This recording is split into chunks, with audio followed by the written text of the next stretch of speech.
नमस्कार साथियों, स्वागत है आपको अपना YouTube channel the study with Amit. साथियों, आप लोग कैसे हैं? मैं आशा करूंगा कि आप लोग बहुत अच्छे होंगे, स्वस्थ होंगे, अपने बोर्ड एग्जाम की तैयारी करते होंगे। साथियों, आज मॉडल पेपर की जो ऑब्जेक्टिव है वो टोटल कराने वाले हैं। यहाँ पर दिया गया है, हमारे पास मॉडल पेपर है। यहाँ पर देख सकते हैं कि क्या है, यहाँ पर मॉडल पेपर हमको दे दिया है। सेकेंडरी स्कूली एग्जामिनेशन यानी कि माध्यमिक परीक्षा 2024 का हमारे पास मॉडल पेपर है। तो इस मॉडल पेपर के आज पूरे ऑब्जेक्टिव क्वेश्चन कराने वाले हैं।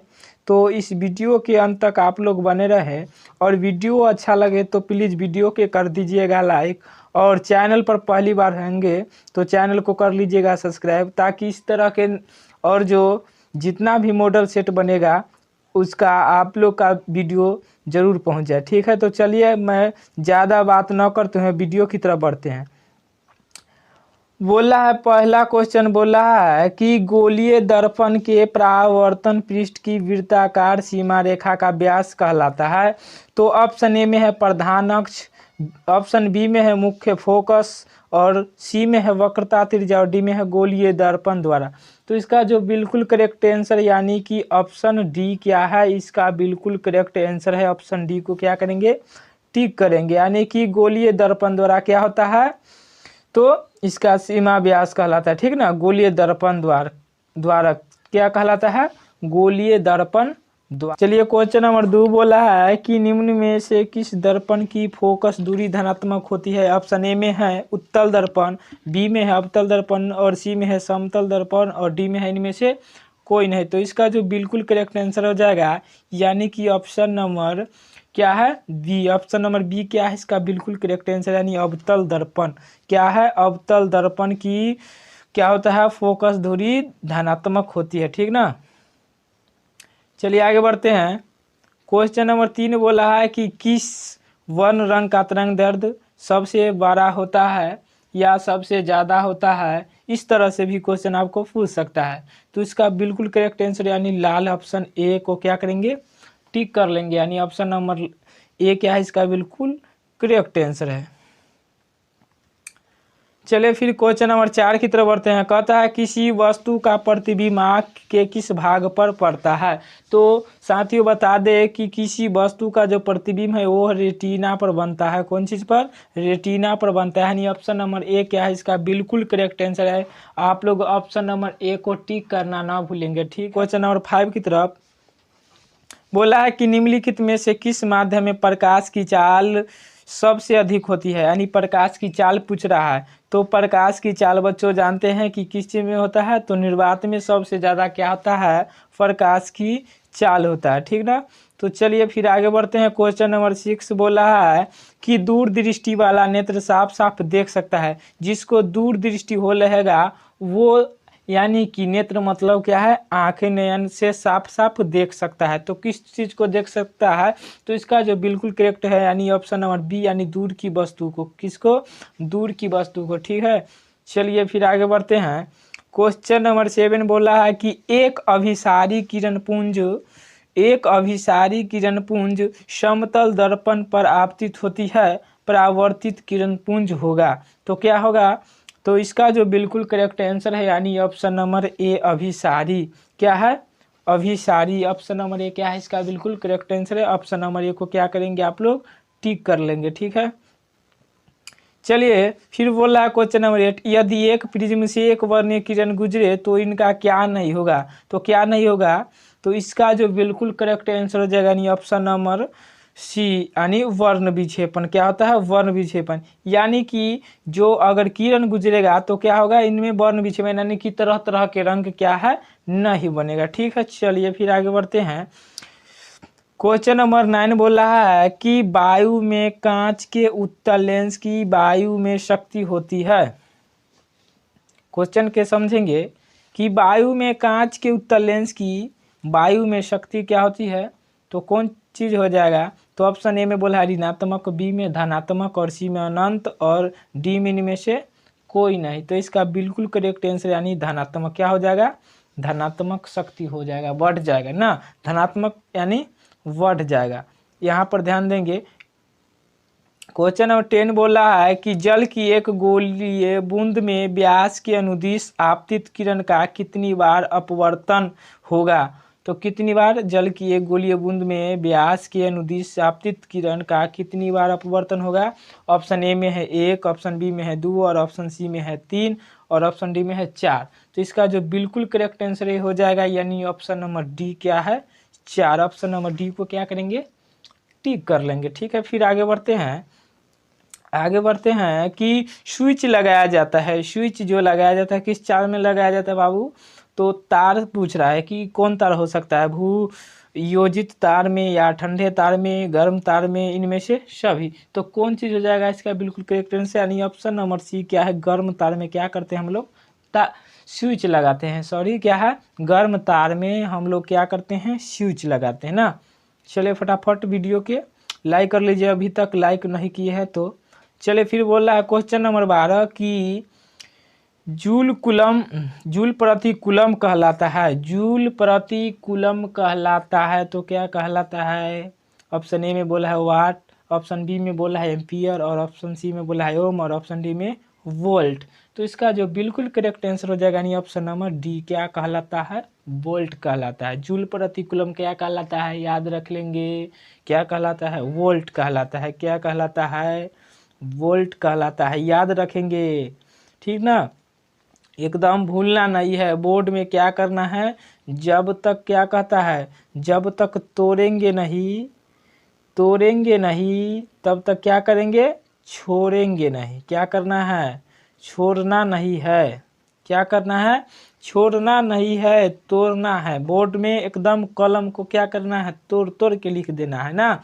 चले फिर आगे बढ़ते हैं, क्वेश्चन नंबर 13 की बात कर लेते हैं। कहता है कि चुंबकीय क्षेत्र का SI मात्रक होता है। तो चुंबकीय क्षेत्र का SI मात्रक क्या होता है बा। ऑप्शन ए में बोला है टेस्ला, ऑप्शन बी में है फैराडे, उसके बाद है सी में वेबर, उसके बाद है डी में इनमें से कोई नहीं। तो इसका जो बिल्कुल करेक्ट आंसर हो जाएगा, यानी ऑप्शन नंबर ए क्या है, टेस्ला। क्या है, टेस्ला है। इसको याद करेंगे, ठीक है। चलिए बोला है कि विद्युत घंटी विद्युत धारा के किस प्रभाव पर कार्य करती है। ऑप्शन ए में है उष्मीय प्रभाव और ऑप्शन बी में है रासायनिक प्रभाव पर, उसके बाद है ऑप्शन डी में चुंबकीय प्रभाव पर और ऑप्शन डी में है इनमें से कोई नहीं। तो किस प्रभाव पर कार्य करता है, तो ये हो जाएगा चुंबकीय प्रभाव, यानी ऑप्शन नंबर सी क्या है, इसका बिल्कुल करेक्ट आंसर है। आप लोग ऑप्शन नंबर सी को टिक करिएगा। क्या कीजिएगा, सी को टिक कीजिएगा ना। तो चलिए आगे बढ़ते हैं। बोला है कि डायनेमो बदलता है। डायनेमो क्या चीज़ बदलता है, ध्वनि ऊर्जा को विद्युत ऊर्जा में या यांत्रिक ऊर्जा को विद्युत ऊर्जा में। फिर सी में बोला है विद्युत ऊर्जा को ध्वनि ऊर्जा में और डी में बोला है विद्युत ऊर्जा को यांत्रिक ऊर्जा में। बताओ, आप लोग जानते हैं तो बताइए। तो इसका जो बिल्कुल करेक्ट आंसर हो जाएगा, यानी ऑप्शन नंबर बी, यांत्रिक ऊर्जा को क्या करता है, वो विद्युत ऊर्जा में बदल देता है। डायनेमो क्या करता है, यांत्रिक ऊर्जा को विद्युत ऊर्जा में बदलने की कार्य करते। ठीक है, चलिए आगे बढ़ते हैं। फिर बोला है क्वेश्चन नंबर 16। क्वेश्चन नंबर 16 बोला है कि अपवर्तनांक का रंग पर निर्भर करता है। तो क्या करता है, अपवर्तनांक के रंग पर निर्भर क्या करता है, प्रकीर्णन की अपवर्तन या परावर्तन या वर्ण विक्षेपण क्या कहलाता है, बताइए। तो इसका जो बिल्कुल करेक्ट आंसर हो जाएगा, यानी ऑप्शन नंबर बी, अपवर्तन। अपवर्तनांक के रंग पर निर्भर क्या करता है, अपवर्तन। जब अपवर्तन होगा तभी अपवर्तनांक का रंग क्या होगा, कार्य करेगा। ठीक है, चलिए फिर आगे बढ़ते हैं।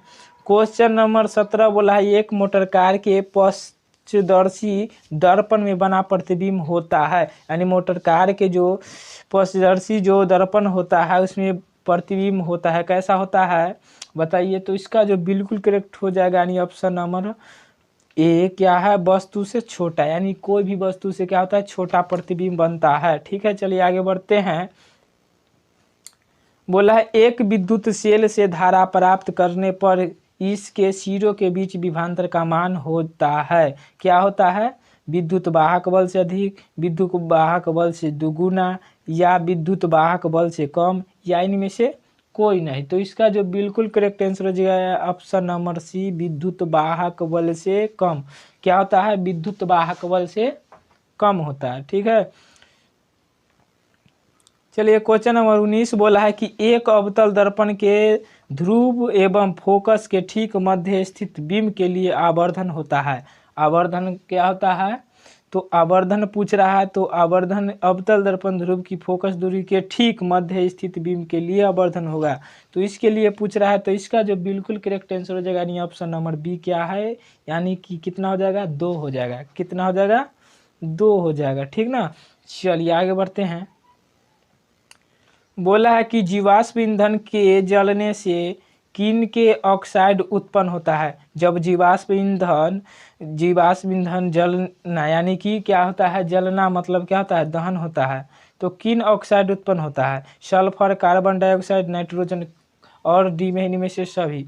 तो ये तीनों गैस क्या होता है, निकलता है, यानी कि सल्फर भी निकलता है, उसके बाद है नाइट्रोजन, ठीक है, उसके बाद क्या है, कार्बन। तीनों क्या है, निकलता गैस है। ठीक है, चलिए आगे बढ़ते हैं। बोला है कि वैद्युत प्रतिरोधकता का ऐसा मात्रक है। वैद्युत प्रतिरोधकता का ऐसा मात्रक है ओम मीटर, उसके बाद है ओम प्रति मीटर, उसके बाद डी में है वोल्ट प्रति मीटर। तो इसका जो बिल्कुल करेक्ट आंसर हो जाएगा यानी option number A ohm metre. क्या है, ओम मीटर क्या है, इसका बिल्कुल करेक्ट आंसर है। ठीक है, चलिए आगे बढ़ते हैं। क्वेश्चन नंबर 22 बोला है कि चुंबकीय फ्लक्स में परिवर्तन की दर का ऐसा मात्रक है। चुंबकीय फ्लक्स में परिवर्तन की दर का ऐसा मात्रक है वाट, जूल, वेबर, वोल्ट। क्या है बताइए, इसका जो बिल्कुल करेक्ट आंसर हो जाएगा यानी ऑप्शन नंबर सी क्या है, वेबर। चुंबकीय फ्लक्स में परिवर्तन की दर का ऐसा मात्रक क्या होता है, आप लोग बिल्कुल ना भूलेंगे, क्या हो जाएगा इसका, वेबर। यानी ऑप्शन को याद करेंगे, आंसर को क्या करेंगे, याद करेंगे अपनी बोर्ड एग्जाम में। इसी तरह से खटाखट क्या करना है, अपने OMR शीट को घस के और क्या करना है, टाइम से पहले क्या कर देना है, दे देने के प्रयास करना है। उसके बाद अपने सब्जेक्टिव क्वेश्चन पर लग जाना है। चलिए आगे बढ़ते हैं।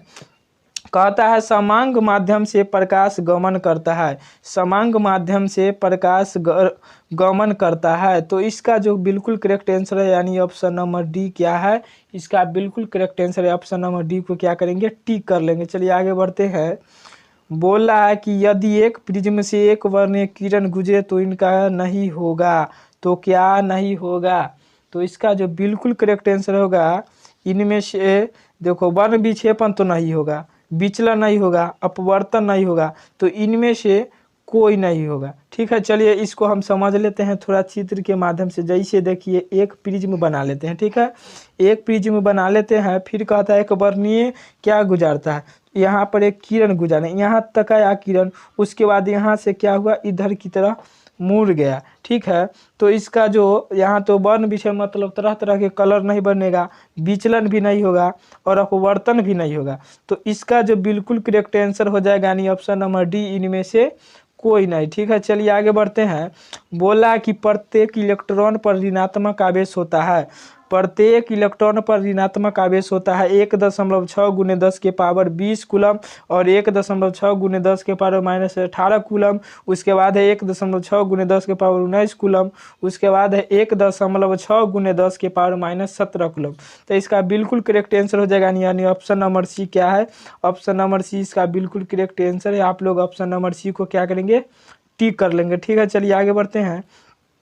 बोला है कि एक घोल नीले लिटमस पत्र को लाल कर देता है, घोल का पीएच मान क्या हो सकता है। आपसे पीएच मान पूछ रहा है, यानी एक घोल जो है कि लाल लिटमस पत्र को क्या करता है, लाल कर देता है। लिटमस पत्र को क्या करता है, नीले लिटमस पत्र को क्या कर देता है, लाल कर देता है।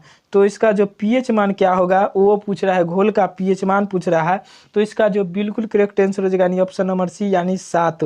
पीएच मान क्या हो जाएगा, तो 7 हो जाएगा। आप लोग बिल्कुल ना भूलेंगे, क्या करेंगे, बिल्कुल ना भूलेंगे। ठीक है, चलिए फटाफट वीडियो के लाइक कर लीजिए। अभी तक भी अगर आप लोग वीडियो देख रहे हैं और वीडियो के लाइक अभी तक भी ना किए हैं तो प्लीज़ वीडियो की कर लीजिए लाइक, और चैनल पर पहली बार आए हैं तो चैनल को कर लीजिए सब्सक्राइब। ठीक है, चलिए फटाफट आगे बढ़ते हैं वीडियो।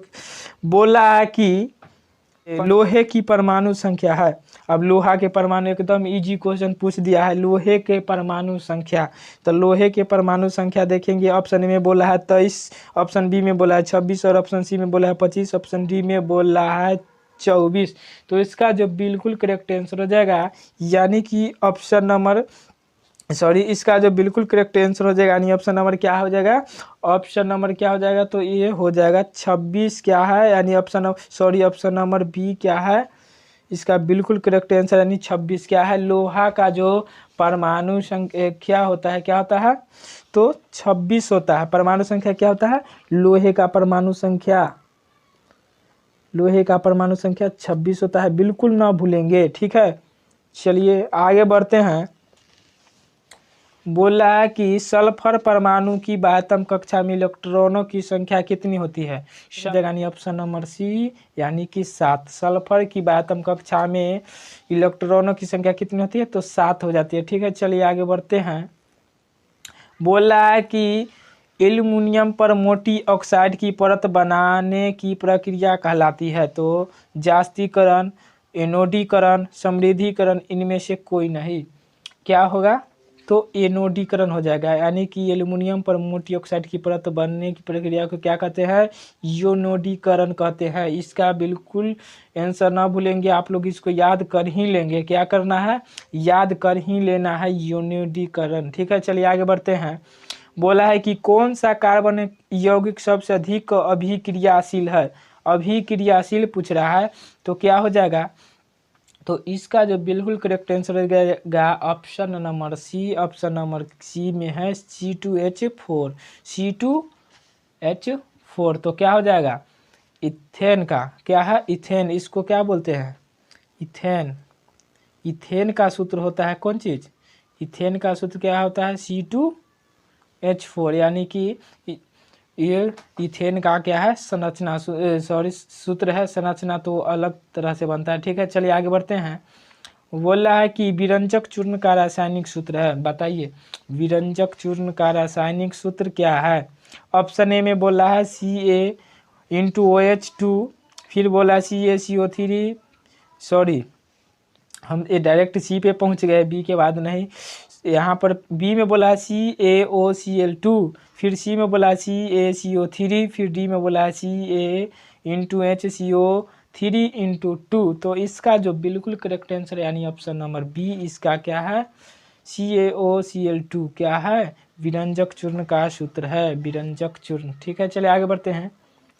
अगला क्वेश्चन बोला है कि रासायनिक अभिक्रिया में भाग लेने वाले पदार्थ को कहा जाता है, बताइए। एकदम शानदार सा क्वेश्चन आ गया, फंसाया है, देखिए आपको फंसाया है ऑप्शन देकर कि उत्पाद, और बी में बताया है अभिकारक, और सी में बोला है ए और बी दोनों, और डी में बोला है इनमें से कोई नहीं।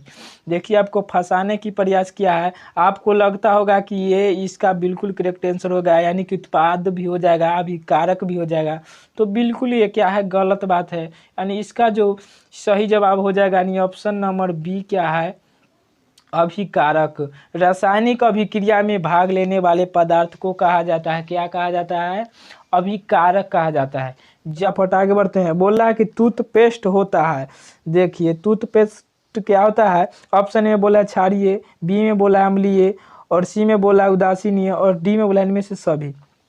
अब बताइए इसका जो बिल्कुल करेक्ट आंसर हो जाएगा ऑप्शन नंबर ए, क्या है, टूथपेस्ट कैसा होता है, क्षारीय होता है। टूथपेस्ट कैसा होता है बाबू, क्षारीय होता है। चलिए आगे बढ़ेंगे। फिर बोला है कि निम्नलिखित में से कौन सा कार्बोनिक समूह है, बताइए। बिल्कुल करेक्ट आंसर हो जाएगा ऑप्शन नंबर सी क्या है, -COOH, याद कर लीजिएगा, ठीक है, ठीक है, -COOH क्या है, यानी कि कार्बोनिक समूह है, ठीक है। चलिए आगे बढ़ते हैं। बोला है कि निम्नलिखित में से किसके कारण अम्ल वर्षा होता है, तो अम्ल वर्षा यानी कि थोड़ा थोड़ा वर्षा किसके कारण होता है, CO2, SO2 और Cl2, किसके कारण, बताइए। तो इसका जो बिल्कुल करेक्ट आंसर हो जाएगा यानी ऑप्शन नंबर सी क्या है, SO2 के कारण क्या होता है, अम्ल वर्षा होता है। अम्ल वर्षा किसके कारण होता है, लाइक कीजिए। चलिए बोल रहा है क्वेश्चन नंबर 36 की निकेल की परमाणु संख्या है। निकेल की परमाणु संख्या आपसे पूछ रहा है, तो इसका जो बिल्कुल करेक्ट आंसर हो जाएगा यानी ऑप्शन नंबर क्या है, बी 28। क्या है, निकेल की परमाणु संख्या कितनी है, तो 28 से याद कर लेंगे आप लोग। निकेल की परमाणु संख्या कितनी है, 28 है। फटाफट आगे देखते हैं। बोला है कि एक जांच प्रश्नावली में लिए गए विलयन में एक लोहे की कील को डुबाया गया है। मतलब जांच प्रश्नावली में क्या किया है कि लोहे की कील को क्या किया गया है, डुबाया गया है। आधे घंटे के बाद यह देखा गया कि विलयन का रंग परिवर्तन हो चुका है। उस जांच प्रश्नावली में विलयन था, तो विलयन था क्या था से बोला है ZnSO4, उसके बाद बोला है CuSO4, फिर सी में बोला है FeSO4, फिर डी में बोला है Al2 × SO4 × 3। तो इसका जो बिल्कुल करेक्ट आंसर हो जाएगा यानी क्वेश्चन नंबर 37 का जो बिल्कुल करेक्ट आंसर हो जाएगा यानी ऑप्शन नंबर बी क्या है, CuSO4। ठीक है, चलिए फटाफट वीडियो के लाइक कीजिए। अभी तक भी वीडियो के लाइक नहीं किए हैं तो प्लीज़। एथेनॉल का सांद्र H2SO4 के साथ गर्म करने पर निम्न में से कौन सी गैस बनती है। एथेनॉल को सांद्र H2SO4 के साथ गर्म करने पर निम्नलिखित में से कौन सी गैस बनती है, तो कौन सी गैस बनेगा। ऑप्शन ए में बोला है C2H6, ऑप्शन बी में बोला है CH4, और ऑप्शन सी में बोला है C2H2, और ऑप्शन डी में बोला है C2H4। तो इसका जो बिल्कुल करेक्ट आंसर हो जाएगा ऑप्शन नंबर डी। क्या है, ऑप्शन नंबर डी है। ठीक है, चलिए फटाफट आगे बढ़ते हैं, फिर आगे बढ़ लेते हैं। अगला क्वेश्चन बोला है कि हीरा निम्न में से किस तत्व का अपरूप है। हीरा किसका अपरूप है बताइए। ऑप्शन ए में बोला है गंधक का, फॉस्फोरस का, सिलिकॉन का, कार्बन का। तो इसका जो बिल्कुल करेक्ट आंसर यानी ऑप्शन नंबर डी, हीरा जो है कार्बन का क्या है, अपरूप है। आप लोग भूलिएगा नहीं, हीरा जो है कार्बन का क्या है, अपरूप है। चलिए फटाफट आगे बढ़ते हैं। फिर बोला है कि 1 ग्राम सोने से कितना लंबा तार बनाया जा सकता है।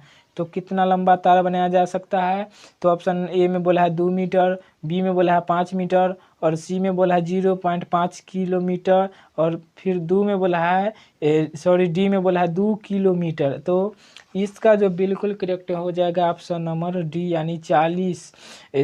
ऑप्शन नंबर डी में बोला है कि 2 किलोमीटर। आप लोग देखिए ध्यान देंगे, यहाँ पर किलोमीटर में दिया है, यहाँ पर मीटर में दिया गया है, तो कन्फ्यूजन मत होइएगा। और आप लोग सोच समझ के थोड़ा सा क्या करेंगे, ऑप्शन देने की प्रयास करेंगे और अपने सोच समझ के क्या करेंगे, आंसर देंगे, ताकि आपसे मिस्टेक ना हो। देखिए यहाँ पर फंसाने के लिए आपको 2 मीटर में दिया गया है, फिर 2 किलोमीटर में दिया गया है, तो आपको जो होगा सही वो क्या करना है, आपको टिक करना है। यानी यहाँ पर जो है ऑप्शन नंबर डी क्या है, इसका बिल्कुल करेक्ट आंसर यानी 2 किलोमीटर। क्या है, 2 किलोमीटर। ठीक है, चलिए फटाफट आगे बढ़ते हैं। बोला है कि निम्नलिखित में से निम्नांकित यौगिक में कौन जल में विलय है। जल में कौन विलय यानी कौन विलाया जाता है, benzene, methane, glucose, carbon dioxide. तो इसका जो बिल्कुल करेक्ट हो जाएगा ऑप्शन नंबर सी क्या है, ग्लूकोज को आप लोग घोल के पी जाते हैं ना, विलय हो जाता है ग्लूकोज। क्या है, तो जल में क्या है, विलय है। इसमें तो कोई सोचने वाली बात ही नहीं है। फिर बोला है निम्नांकित में कौन अम्ल का है, अम्लगमन है ना। निम्नलिखित में कौन अम्लगमन है, तो इसका जो बिल्कुल करेक्ट आंसर हो जाएगा यानी ऑप्शन नंबर क्या है, डी। ऑप्शन नंबर डी क्या है, इसका बिल्कुल करेक्ट आंसर है। ठीक है, चलिए फटाफट वीडियो के लाइक कीजिए, अभी तक भी लाइक नहीं किए हैं तो। अगला क्वेश्चन बोला है एथिनील का IUPAC नाम है। IUPAC नाम है एथेन, एथीन, एथाइन, इनमें से कोई नहीं। एथिलीन का क्या हो जाएगा, एथिलीन का IUPAC नाम क्या हो जाएगा, तो इसका जो बिल्कुल करेक्ट आंसर हो जाएगी option number B, ethene. Ethylene का एथीन हो जाएगा। ठीक है, चलिए फटाफट आगे बढ़ते हैं।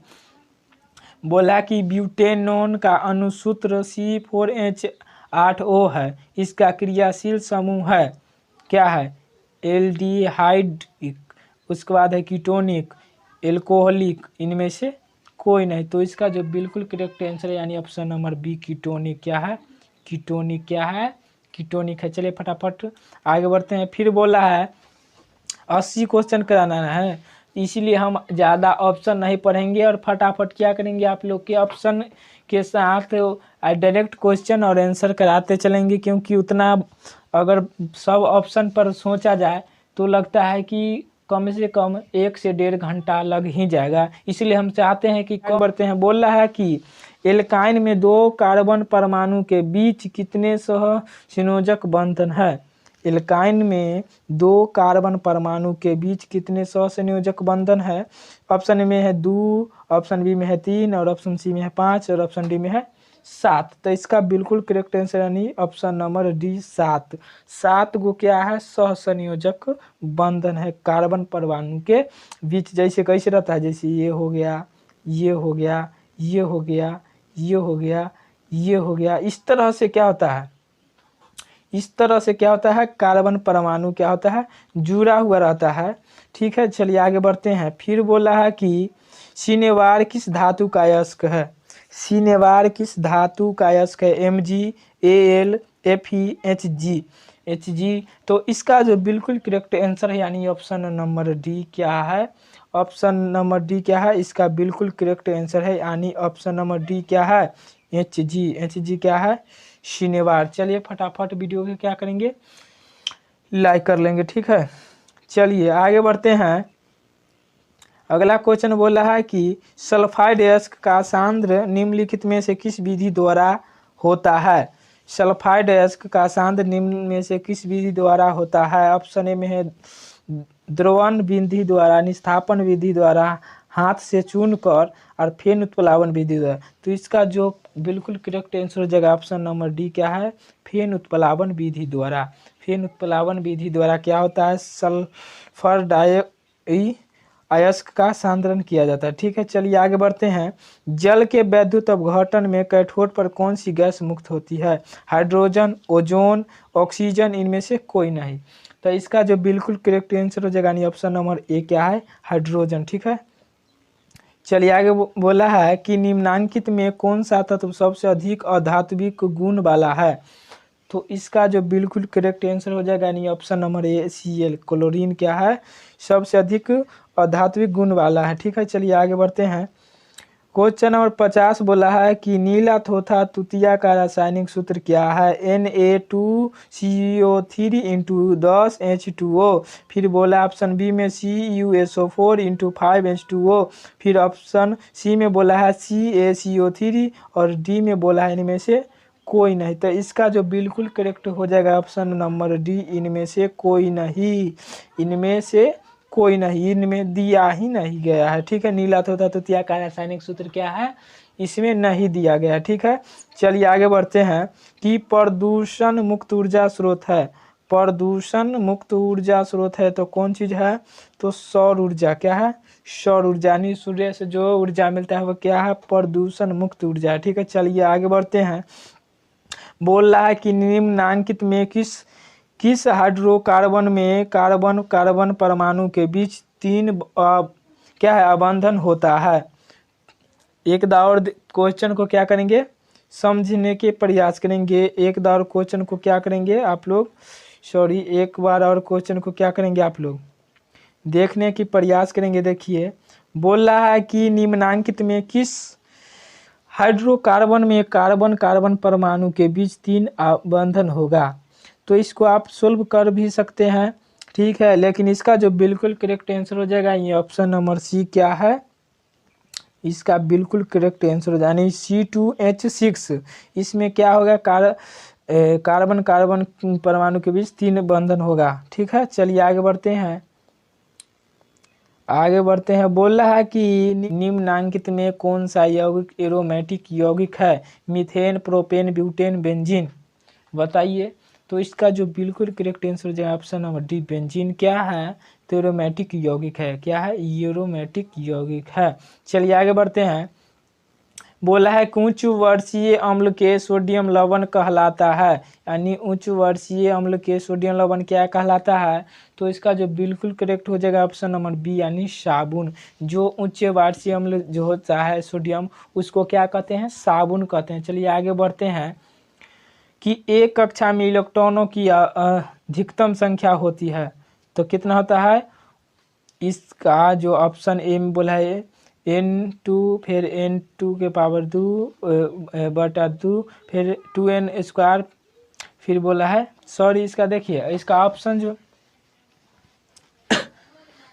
चलिए क्वेश्चन नंबर 55 बोला है कि एक कक्षा में इलेक्ट्रॉनों की अधिकतम संख्या कितनी होती है। तो इसका जो बिल्कुल करेक्ट हो जाएगा नहीं ऑप्शन नंबर सी यानी 2n²। 2n² क्या होता है, इसका बिल्कुल करेक्ट आंसर होता है ऑप्शन नंबर क्या करेंगे, ऑप्शन नंबर क्या करेंगे, सी को टिक करेंगे ना, 2n²। 2n² यानी कि क्या है 2n²। ठीक है चलिए फटाफट आगे बढ़ते हैं। कहता है कि साइटोन का आकार होता है, साइटोन का आकार होता है कैसा होता है। तो इसका जो बिल्कुल करेक्ट हो जाएगा ऑप्शन नंबर सी त्रिभुजाकार। क्या होता है, त्रिभुजाकार क्या होता है, साइटोन का आकार होता है। चलिए फटाफट वीडियो के लाइक कीजिए। आगे अगला क्वेश्चन बोला है कि निम्नांकित में कौन एक पादप हार्मोन नहीं है। निम्नांकित में कौन एक पादप हार्मोन नहीं है, ऑक्सीटोसिन, एथिलीन, साइटोकाइनिन और ऑक्सीजन। तो इसका जो बिल्कुल करेक्ट हो जाएगा नहीं ऑप्शन नंबर डी क्या है, ऑक्सीन क्या है, ऑक्सीन। ठीक है चलिए आगे बढ़ते हैं। बोला है यूरिया रक्त में कहाँ प्रवेश करता है, यूरिया रक्त में कहाँ प्रवेश करता है, श्वसन नलिका, यकृत, वृक्क, फेफड़ा। तो कहाँ, तो इसका जो बिल्कुल करेक्ट हो जाएगा ऑप्शन नंबर बी कहाँ, यकृत। यकृत क्या है, इसका बिल्कुल करेक्ट आंसर है। आगे बढ़ते हैं। फिर बोला है निम्नलिखित में कौन किसी परिस्थिति तंत्र का एक जैव घटना हो सकता है। एक बार क्वेश्चन को क्या करेंगे हम लोग पढ़ने की प्रयास करेंगे। बोल रहा है कि निम्नलिखित में कौन किसी परिस्थिति तंत्र का एक जैव घटक हो सकता है, तापमान, कवक, वायु, मृदा। तो इसका जो बिल्कुल करेक्ट आंसर हो जाएगा नहीं ऑप्शन नंबर बी क्या है, मृदा। ऑप्शन नंबर बी को क्या करेंगे, टिक कर लेंगे। ठीक है चलिए आगे बढ़ते हैं। अगला क्वेश्चन बोला है कि नर युग्मक तथा मादा युग्मक के संलयनों को कहते हैं बीज, जाइगोट।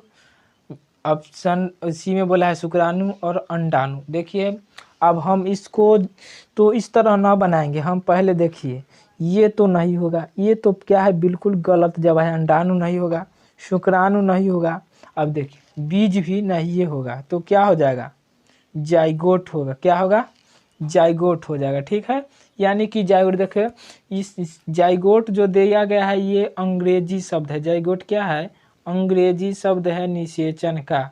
जाइगोट क्या है, अंग्रेजी शब्द है, ठीक है, निषेचन का। क्या है, निषेचन का, सॉरी निषेचन का क्या है, ये इंग्लिश शब्द है। तो इसका जो बिल्कुल करेक्ट आंसर यानी ऑप्शन नंबर बी है जाइगोट। नर युग्मक तथा मादा युग्मक के संलयनों को क्या कहते हैं, तो जाइगोट कहते हैं। ठीक है चलिए आगे बढ़ते हैं। अगला क्वेश्चन बोल रहा है कि पादप अवशिष्ट संचित रहते हैं कोशिकीय कथी है, रिक्तकाओं में, उसके बाद है पत्तियों में, छाल में, इनमें से सभी। तो इसका जो बिल्कुल करेक्ट आंसर हो जाएगा यानी ऑप्शन नंबर डी सभी में क्या होता है, पादप अवशिष्ट संचित रहता है, यानी क्या होता है। अगला क्वेश्चन बोला है 62 नंबर की सामान्य अनुस्थिति रक्तदाब होता है 130 mm, 120 mm, उसके बाद 100 mm और 80 mm। तो इसका जो बिल्कुल करेक्ट आंसर हो जाएगा ऑप्शन नंबर क्या है, बी। ऑप्शन नंबर बी क्या है, 120 mm क्या होता है, रक्तदाब होता है। ठीक है सामान्य, इसे हाई होने वाले को क्या कहते हैं, हाई प्रेशर बोलते हैं या ब्लड प्रेशर इसको भी बोलते हैं। ठीक है आगे बढ़ते हैं कि मनुष्य, बिल्ली तथा चमगादड़ के अग्रपाद है। तो क्या है, तो इसका जो बिल्कुल करेक्ट आंसर यानी ऑप्शन नंबर बी समजात अंग। क्या है, समजात अंग है। चलिए आगे बढ़ते हैं। 64 नंबर क्वेश्चन बोला है कि पादप में फ्लोएम उत्तरदायिक है। बताइए पादप में फ्लोएम उत्तरदायक है। पादप यानी पेड़ पौधा, घर बनाइएगा नहीं, पेड़ पौधा। ठीक है पादप यानी पेड़ पौधा। ठीक है तो पेड़ पौधा में जो फ्लोएम होता है वो किस चीज़ का उत्तरदायक होता है, तो जल का संवहन का। क्या होता है, जल का संवहन का। ठीक है, आगे बढ़ते हैं। बोला है कि एक वयस्क मनुष्य के कितने दांत होते हैं? आप जानते हैं, मार करते हैं तो आप क्या बोलते हैं? 3200 दांत तोड़ देंगे। उसी प्रकार क्या होता है, इस चीज़ से आपको क्या सीख मिलता है, यानी कि 28, 36, 32, तो क्या होता है 32 क्या होता है, एक वयस्क मनुष्य के कितना दांत होता है? तो 32 दांत होता है। ठीक है, चलिए आगे बढ़ते हैं। बोला है कि इंडोजेन क्या है? इंडोजेन क्या है? तो देखिए, नरलिंग हार्मोन, मादालिंग हार्मोन, पाचक रस। देखिए हम बता दें, अगर इसका सही अगर माना जाए तो नरलिंग हार्मोन अगर है, लेकिन अगर इसके बाद बता दें कि ये पाचक रस भी होता है और मादा लिंग भी हार्मोन होता है थोड़ा थोड़ा। ठीक है, तो ये जो होता है कि यानी कि आप बता दें कि जो किशोरावस्था स्टार्ट होता है तो ये हार्मोन क्या करता है, अपना कार्य स्टार्ट कर देता है। तो ये जो है दोनों में होता है, नर और मादा दोनों में। ये हार्मोन क्या होता है, नर मादा दोनों में होता है और पाचक रस भी। तो इसका जो बिल्कुल करेक्ट आंसर मानेंगे वो हो जाएगा ऑप्शन नंबर डी। क्या है इसका बिल्कुल करेक्ट आंसर? ठीक है, चलिए आगे बढ़ते हैं। फिर बोला है कि न्यूरॉन का वह हिस्सा जहाँ जानकारी हासिल की जाती है, तो तंत्रिकाक्ष शिरा, तंत्रिकाक्षा, उसके बाद है डेंटाइट और कोशिका पिंड। तो इसका जो बिल्कुल करेक्ट आंसर हो जाएगा, यानी ऑप्शन नंबर क्या है, सी। ऑप्शन नंबर सी क्या है इसका, डेंटलाइट। क्या है, डेंटराइट। ठीक है, आगे बढ़ते हैं। बोला कि आनुवांशिकता का सिद्धांत किसने प्रस्तावित किया? आनुवांशिकता का, आनुवांशिक तो किसने, तो ग्रेग जॉन मेंडल ने। क्या है, आनुवांशिकता, इसको इस तरह से पूछ देता है कि आनुवांशिकता के पिता किसे कहा जाता है, तो ग्रेग जॉन मेंडल का। क्या, ग्रेग जॉन मेंडल का। ठीक है, चलिए आगे बढ़ते हैं। बोला कि प्रकाश संश्लेषण की प्रकाश अभिक्रिया निर्भर करती है किस चीज़ पर? जल पर, सूर्य की रोशनी पर, या क्लोरोफिल पर, या इनमें से सभी। तो इसका जो बिल्कुल करेक्ट आंसर हो जाएगा ऑप्शन नंबर डी। क्या है इसका बिल्कुल करेक्ट, यानी सभी पर। बोला है कि गुद्दे में उत्पादित मूत्र मूत्राशय में जाता है, तो किसके द्वारा? तो मूत्र वाहिनी के द्वारा। किसके द्वारा? मूत्र वाहिनी के द्वारा। ठीक है, चलिए आगे बढ़ते हैं। क्वेश्चन नंबर 71 बोलता है कि रक्त क्या है? कोश का पदार्थ, उत्तक, इनमें से कोई नहीं। तो रक्त क्या है? तो ये उत्तक है। क्या है? उत्तक है। ठीक है, इसको इस तरह भी पूछ सकता है, तरल संयोजक उत्तक भी है। ठीक है, चलिए आगे बढ़ते हैं कि फूल में नर प्रजनन अंग है, वर्तिकाग्र, वर्तिकाग्र, अंडाशय, पुकेसर। तो फूल में नर प्रजनन अंग क्या है? तो नर की बात किया है तो पुकेसर, यानी ऑप्शन नंबर डी क्या है इसका बिल्कुल करेक्ट आंसर है। ठीक है, चलिए आगे बढ़ते हैं। क्वेश्चन नंबर 73 की तरफ। बोलता है कि the original of a speech इनके द्वारा लिखा गया है, तो किन के द्वारा लिखा गया है? ग्रेग जॉन मेंडल, बी में है बीजमैन, और सी में है चार्ल्स डरीबर, और डी में है लामार्क। तो इसका जो बिल्कुल करेक्ट आंसर हो जाएगा नहीं ऑप्शन नंबर डी, चार्ल्स डरीबर द्वारा क्या है, द ओरिजिनल ऑफ स्पीसीज लिखा गया। ठीक है, चलिए आगे बढ़ते हैं। क्वेश्चन नंबर 74 बोला है कि मानव आहार नाल का सबसे लंबा भाग है, तो क्या है? तो इसका जो बिल्कुल करेक्ट आंसर, यानी ऑप्शन नंबर क्या है, छोटी आंत, जो क्या है ऑप्शन नंबर सी क्या है इसका बिल्कुल करेक्ट आंसर है। चलिए आगे बढ़ते हैं। अगला क्वेश्चन बोला है कि निम्नलिखित में से कौन मादा जनन तंत्र का भाग नहीं है? गर्भाशय, शुक्रवाहिका, डिम्बवाहिनी, अंडाशय। तो इसमें पूछ रहा है कि मादा जनन तंत्र का भाग नहीं है। देखिए क्वेश्चन को सही से पढ़ना है। ठीक है, तो ये क्या हो जाएगा ऑप्शन नंबर बी, शुक्रवाहिका। शुक्रवाहिका क्या है, मादा जनन तंत्र का भाग नहीं है। ठीक है, चलिए आगे बढ़ते हैं। फिर बोला है किस जीव में हीमोग्लोबिन नहीं होता है? तो किस चीज में नहीं होता है? तो इसका ऑप्शन ए में बोला है मक्खी, ऑप्शन बी में बोला है पक्षी, और सी में बोला है मनुष्य, और डी में बोला है इनमें से कोई नहीं। तो इसका जो बिल्कुल करेक्ट आंसर हो जाएगा यानी ऑप्शन नंबर बी, पक्षी। क्या है? पक्षी। ठीक है, चलिए आगे बढ़ते हैं। मनुष्य में श्वेत रक्त कोशिका की जीवन अवधि कितनी दिन होती है? श्वेत रक्त की कोशिका कितनी दिन होती है? 2 से 3 महीना, 20 से 30 दिन, या 4 महीना से अधिक, या 12 से 20 दिन। तो इसका जो बिल्कुल करेक्ट आंसर हो जाएगा यानी ऑप्शन नंबर डी क्या है, 12 से 20 दिन। ठीक है, चलिए आगे बढ़ते हैं। नंबर 78 बोला है कि प्रसिद्ध पुस्तक द माइक्रोग्राफी किनके द्वारा लिखी गई थी? किनके द्वारा लिखी गई थी? रॉबर्टस, उसके बाद है ड्रविनर, उसके बाद है रॉबर्ट हुक, उसके बाद है ब्राउन। तो किनके द्वारा? ऑप्शन नंबर क्या है, सी इसका बिल्कुल correct answer. Option number C को क्या करेंगे, टिक करेंगे। आगे बढ़ते हैं। चलिए क्वेश्चन नंबर 79 बोला है कि पौधा और पशुओं की कोशिका का वैज्ञानिक अध्ययन क्या कहलाता है। ए में बोला है कोशिका विज्ञान, और बी में बोला है उत्तक विज्ञान, और सी में बोला है आनुवांशिक की, और डी में बोला है साइटोजेनेसिस। तो इसका जो बिल्कुल करेक्ट आंसर हो जाने ऑप्शन नंबर डी 79 का जो आंसर हो जाएगा नहीं ऑप्शन नंबर डी साइटोजेनेटिक्स। ठीक है, चलिए आगे बढ़ते हैं। क्वेश्चन नंबर 80 यानी आप लोगों का अंतिम क्वेश्चन बोल रहा है। अंतिम क्वेश्चन है कि पौधा में भोजन किस रूप में जमा होता है, ग्लूकोज या स्टार्च या प्रोटीन या फैटी एडिस। तो इसका जो बिल्कुल करेक्ट आंसर यानी ऑप्शन नंबर बी स्टार्च के रूप में। ठीक है, स्टार्च के रूप में क्या होता है, पौधा में भोजन जमा होता है। तो इस तरह से आपको टोटल जो मॉडल सेट का जो था, टोटल मॉडल सेट का क्वेश्चन खत्म हो गया। ठीक है, 80 को क्वेश्चन करा दिए। ठीक है, 80 क्वेश्चन करा दिए।